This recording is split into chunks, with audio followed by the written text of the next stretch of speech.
So I did it. I just bought the Canon RF 100 to 300 f2.8. Yes, it's one of the most expensive zoom lenses on the market right now. Now the big question is, will it become my new workhorse or just a big waste of money? If you've been following me for a while, you know I've been shooting with the 600mm f4 for years now. The 600 has been incredible for wildlife. Perfect reach, gorgeous background separation and unmatched sharpness. But it's not perfect. Many times I find myself too close to the subjects to use the 600mm, especially when I want to film horizontally. Like a lot of times I want to be able to use this footage on YouTube or other platforms. The available informations about this lens on the web are a bit conflicting, and hopefully when in the future I will publish a review from the field, I will not be disappointed. And here it is. The Canon RF 100 to 300 f2.8. It's definitely not a budget lens, and this was not an easy purchase. But now that I have it in my hands, the size and the weight of this lens are kinda reassuring, and I think I made the right choice. So, very quick rundown of the specs of this thing. You might already know, but the weight is just under 2.6 kilos, which is significantly lighter than my 600 f4. It has a constant f2.8 aperture all the way from 100mm to 300. The zoom is internal, there is no part moving. As you would expect from a lens that is more than 10,000 euros, it has an incredible internal stabilization. It's supposed to offer up to 5.5 stops of stabilization. Also, it's of course fully weather sealed, and it presents the same controls of the bigger telephoto lenses. It's slightly different because I have on this side here, I have the preset focus button and there is not the ring. And this seems to be the only way to control the focus preset. I can only record one focus position instead of two, like in the 600 and 400 primes. We have the same customizable buttons here. There is a control dial here that is not present in the primes. I'm still not sure what I will do with this, but for sure it will come handy. On this side we have the selector for the focus preset mode, the focus range that allows a full range or 6 meter to infinity. So it will prevent the lens from picking up anything that is too close. Then we have the AF versus manual focus mode and the stabilizer with the on and off and the 3 positions that I assume are the same as all the other Canon telephotos. So pretty strong build quality. Now, if we compare it with my 600, let's go back. Let's remove the lens hood here. Alright. Side by side, you can already kind of guess the main reason why I wanted to get this lens. So don't get me wrong, the 600, it's still an amazing lens. It has given me some of my best wildlife images to date. The reach is simply unmatched, especially in open landscapes like Etosha National Park or the vast plains of the Kalahari. The compression and the look of the 600, I think it's unmatched, not even by the 400 2.8 in my opinion. Also because the added reach of the 600 forced me to stay further away from the subject, and so it results in a better angle because the closer I am, the more I'm looking at the subject from above, like the angle is like steeper, while as I back further and further away, the angle becomes like less steep. But even for such a phenomenal lens, there are some cons. In fact, over the years, I found myself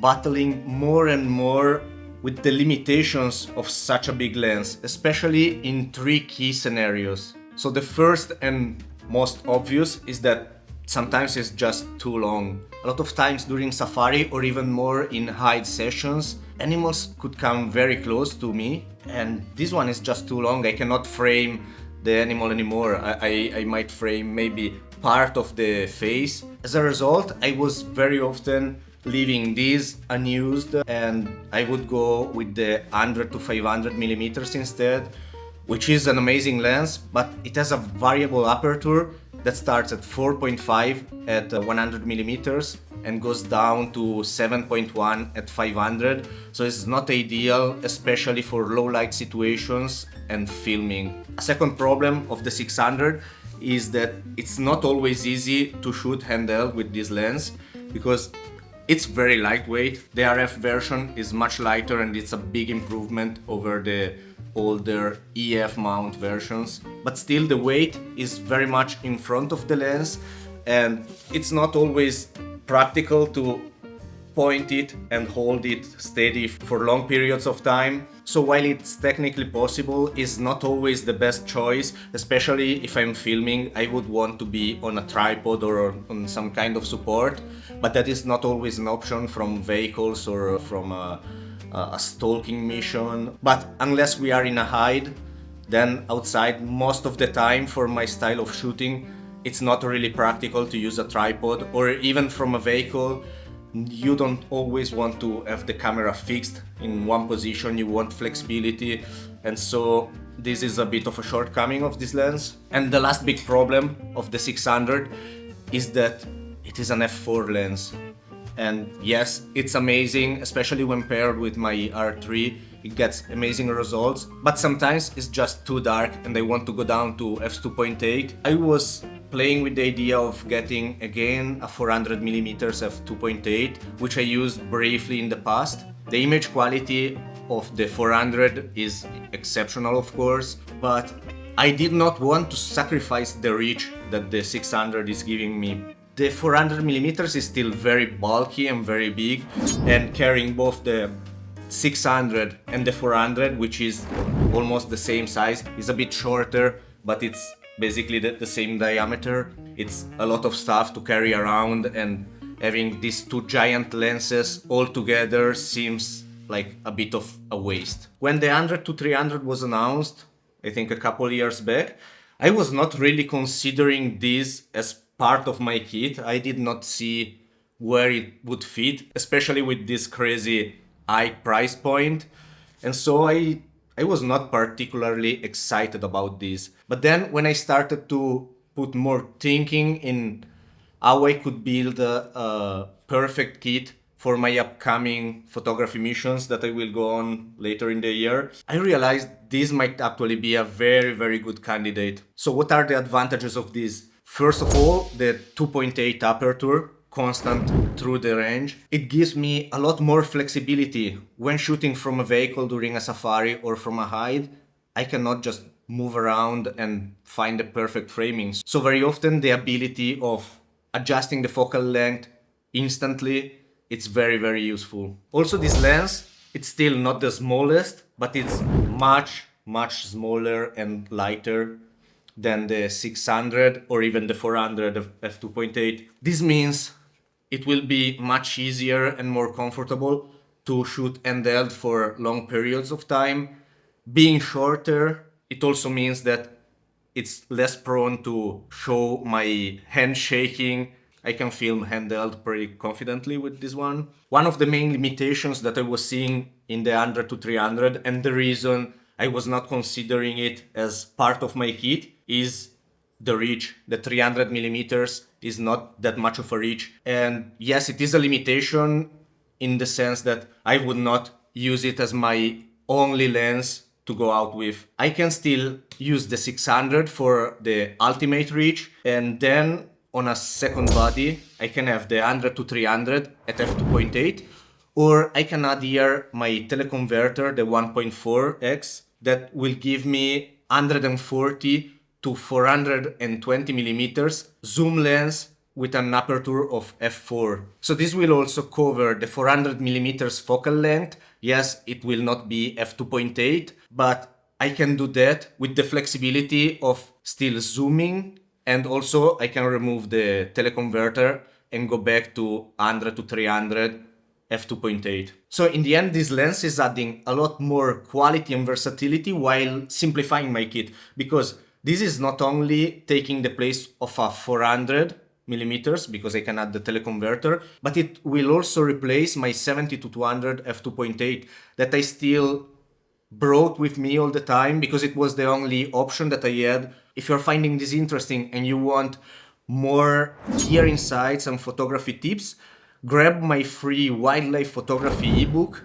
The link is down below in the description. Also, if you didn't yet, remember to hit the subscribe button. It does not make that much of a difference for you, but it makes a big difference for me. So does the 100 to 300 mean that I will use less the 600? Absolutely not. The whole reason behind my choice of getting the 100 to 300 is that these two lenses combined together in a kit will give me the maximum flexibility and quality across the whole range. So for my upcoming trips, the setup will likely be the R3 on the 600 that I will use mostly on beanbags or some kind of support. The 100 to 300 will be mounted on the R5 and will be handheld all the time, occasionally with the teleconverter. With both these cameras, I will be shooting both stills and videos, so it will be a hybrid situation. I will also have the 100 to 500 that I will still bring with me,